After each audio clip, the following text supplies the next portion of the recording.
A ako vidíte budúcnosť HZDS, tento rok by mal byť snem? Je už budete kandidovať na predsedu, respektíve? V podstate je takto otázka otvorená, že hneď po voľbách som urobil to, čo bolo nutné a nevyhnutné. Bral som to ako občiansky postoj, že ľudia ma už nechcú, že ma majú dosť. To znamená, treba odísť. Tak som oznámil svoj odchod s tým, že čakám na to, aby bol zvolený alebo navrhnutý ktokoľvek za predsedu, okamihom návrhu končí. Nie až s ním, okamihom návrhu. Tento návrh ešte nebol daný, nemal byť zvolený 7. novembra.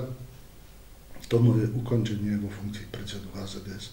Už dneska nie je závislé od snemu, pretože vlastne je to nedôstojné, že ten snem nebol zvolený pol druhá roka.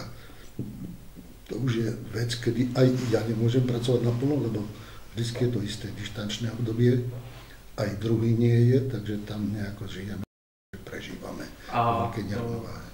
Objavuje sa nejaké meno? Nie, to je práve tá chyba.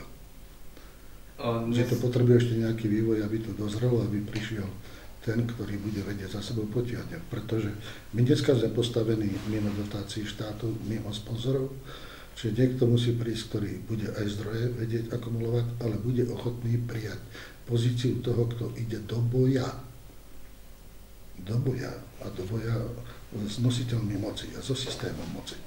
A musí sa snažiť predstaviť inú alternatívu, inak to nemá zmysel. Je potom z toho radoví mačkači gombíkov v parlamente, ktorí v podstate nič neznamenajú a zabávajú celé Slovensko a robia hanbu politike.